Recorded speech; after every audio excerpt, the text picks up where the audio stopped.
Bonjour mes chers balances, je vous remercie de me retrouver pour ce nouveau taroscope pour le mois de novembre. Mais c'est également l'occasion pour moi de vous signaler qu'il y a un concours qui est en train de se faire actuellement sur ma page YouTube. Ça vous permet de remporter le tirage de votre choix sur mon site internet parmi les différentes formules que je propose. Et donc ce concours, il est exclusivement et spécifiquement dédié à ceux qui me suivent sur cette page YouTube. Et donc il est très simple, le concours suffit de poster un commentaire sous une vidéo qui s'intitule Concours 2 millions de vues, 11 000 abonnés, et qui se trouve sur ma page d'accueil, sur ma page YouTube, quoi. Vous pouvez la trouver, cette vidéo, en cliquant sur s'abonner. Dans cette vidéo, vous avez un petit lien où il y a écrit s'abonner. Vous cliquez dessus, vous vous abonnez pas à ma chaîne, en fait ça vous rebascule sur ma page, là où vous trouverez la vidéo. Vous pouvez vous abonner en route si vous le souhaitez. Et puis donc comme ça vous participez, le concours se termine le 6 novembre et vous participez si vous le souhaitez. Voilà, donc revenons aux énergies pour ce mois de novembre. Alors on a beaucoup de feu, beaucoup d'action, beaucoup d'intensité dans votre tirage, avec la présence simultanée de trois lames de la famille des bâtons. Nous avons ici le cavalier, nous avons là le 9 de bâton et nous avons ici le 5 de bâton, qui sont des cartes, ma foi, toutes les trois assez combatives et qui vont vous encourager ensemble à l'unisson d'agir et de provoquer les choses. C'est pas la période pour agir tel le roi d'épée qui se trouve dans les obstacles, parce que je souris parce que le roi d'épée c'est vous normalement, hein, c'est le roi dans les signes d'air, donc vous, bon, ça peut être aussi un autre balance ou alors un gémeaux ou un verseau qui pourrait vous poser des problèmes au cours du mois de novembre, quelqu'un qui aurait la langue bien pendue et qui l'utiliserait peut-être pour vous déstabiliser, ou qui serait un petit peu rude dans l'utilisation des mots qu'il utilise ou de la manière dont il s'exprime à votre égard. Mais plus généralement, le roi d'épée va avoir tendance à vous concerner et nous parler de peut-être trop réfléchir, ce qui pourrait bien vous concerner, mes petites balances, hein.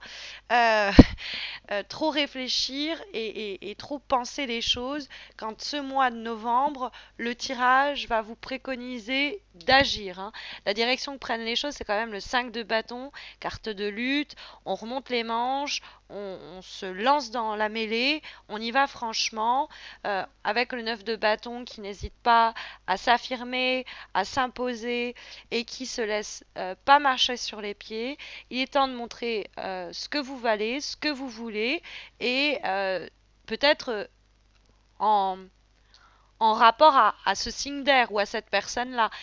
Ça peut être un signe d'air, ça peut être quelqu'un qui est très têtu, qui est très buté, qui a du mal à comprendre quand il dépasse les limites, ou qui peut vous en faire voir de toutes les couleurs.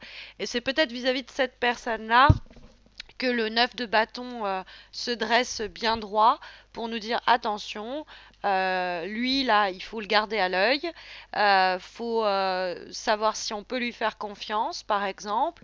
On peut aussi être en train de imposer des limites à cette personne parce qu'elle n'en a pas ou elle ne sait pas où s'arrêter, et peut-être de voir comme ça un petit peu des luttes, des disputes ou des querelles, mais pas forcément c'est pas forcément on s'agresse ou quoi, c'est peut-être même dans un climat de compétition ou de rivalité. Et avec le 5 de bâton, on va triompher peut-être de cette énergie, de cette influence du roi d'épée. Alors, est-ce qui vous concerne vous, et c'est contre certaines tendances que vous avez à vous ralentir vous-même par non mais je vais réfléchir, oh je vais penser ça, oh, et vous-même vous vous lésez dans votre propre évolution, alors qu'il faudrait agir tel le cavalier de bâton foncer droit devant, aller chercher, aller saisir le projet, la personne qui vous tient à cœur, et que vous avez quand même des réticences qui vous sont propres ou propres à votre nature, à vous dire bon, est-ce que je prends ce risque, est-ce que alors que le cavalier de bâton qui est dans les conseils qui vous sont donnés pour affronter ce mois de novembre, c'est une carte d'impulsivité presque, hein, c'est on fonce tête baissée vers l'imprévu, vers l'aventure. On n'a pas peur de provoquer les choses, on n'a pas peur de tenter des choses, on n'a pas peur d'aller de l'avant. On voyage s'il le faut, on provoque s'il le faut, on saisit des opportunités où on les crée. Si les choses ne nous conviennent pas, si elles sont stagnantes, eh bien, on va trouver la nouvelle idée, on va trouver l'envie de mettre les choses en branle. Il y a, avec le cavalier de bâton, peut-être aussi quelqu'un qui arrive comme ça, à toute allure dans votre vie, au galop, et qui va venir secouer les choses dans le bon sens. Ça pourrait être un signe de feu, donc un lion, un bélier, un sagittaire. Euh, et, euh, et elle pourrait vous proposer un boulot, elle pourrait vous donner l'élan dont vous avez besoin. Peut-être que c'est vous qui le provoquez. Mais c'est une carte. Alors, sur le plan affectif, si c'est quelqu'un qui arrive comme ça au galop, Cavalier de bâton est un peu indépendant, donc ça pourrait être un petit peu problématique quand même de construire quelque chose avec cette personne. Ça va peut-être nous demander quelques luttes. De voir la relation émerger et pendant un moment on va être peut-être un peu méfiante à l'égard de cette personne, on va la jouer prudente, tel le roi d'épée notamment. Mais c'est vrai que le cavalier de bâton, c'est l'intensité, c'est le feu, c'est l'énergie, c'est vraiment provoquer les choses. Et elle s'accorde assez bien avec le 9 de bâton qui sait tenir sa position et le 5 de bâton qui sait lutter pour ses intérêts. Face peut-être à cette autorité ou cette personne qui se positionne dans notre vie comme un roi, ça pourrait être comme une reine, mais c'est vrai que le roi d'épée, dans les obstacles, peut nous parler quelquefois, par exemple au boulot, d'une autorité abusive, quelqu'un un petit peu dictatorial, qui a le complexe de Napoléon ou qui est un peu tyrannique par plaisir. Ça peut donc être un boss qui est autoritaire, ça peut être un homme sur le plan affectif qui nous en fait voir de toutes les couleurs, quelqu'un au caractère bien trempé, ou on dirait plus simplement quelqu'un qui a un sale caractère. Euh, et c'est face à cette personne-là qu'il va falloir tenir bon, faire face, qui va pas nous dicter nos comportements. Alors on peut avoir à faire des compromis pour arriver à un accord, mais on s'aplatit pas. Hein, c'est l'idée. Ça peut être aussi des fois qu'on dépend du bon vouloir d'une autorité supérieure, institutionnelle, coquette, et qui est pas très coopérative. Hein. Euh, Ça peut nous parler de vous dans ce positionnement du roi d'épée, comme je vous disais, en bon balance que vous êtes, de vos difficultés à prendre une décision ou à vous positionner, quelle direction j'emprunte, quelle voie va me mener où je veux aller, où est-ce que je veux aller. Il y a la nécessité peut-être de y voir un peu plus clair soi-même, mais il ne faut pas s'enfermer dans ça, dans cet état d'esprit, parce que ça va nous bloquer quand le cavalier il nous dit au contraire de galoper. Alors le 9 de bâton en vibration est une carte où on est vigilant. C'est une carte où on laisse pas rentrer n'importe qui dans notre vie, on fait pas confiance à n'importe quoi, à n'importe qui. Le 9 de bâton, on veille à nos intérêts, on veille à ses intérêts, dans le sens où euh, on, on doit peut-être défendre son projet, on doit peut-être se défendre soi-même, c'est-à-dire euh, monter un peu la garde parce que vous sentez que votre autorité est remise en cause ou qu'on vous marche sur les pieds ou que si jamais vous ne faites pas les efforts pour avoir gain de cause, on, on, on- on passera sur vos besoins, on n'essaiera pas de les satisfaire. Donc si le 9 de bâton nous invite comme ça à être vigilants sur les comportements des autres ou sur notre environnement, de sorte à que ça vienne pas empiéter sur nos plates-bandes, c'est pas pour autant qu'il faut se montrer frileux ou frileuse avec cette carte. C'est une carte où c'est bien d'anticiper, il faut pas que ce soit un frein. Là, on revient à l'énergie du roi d'épée.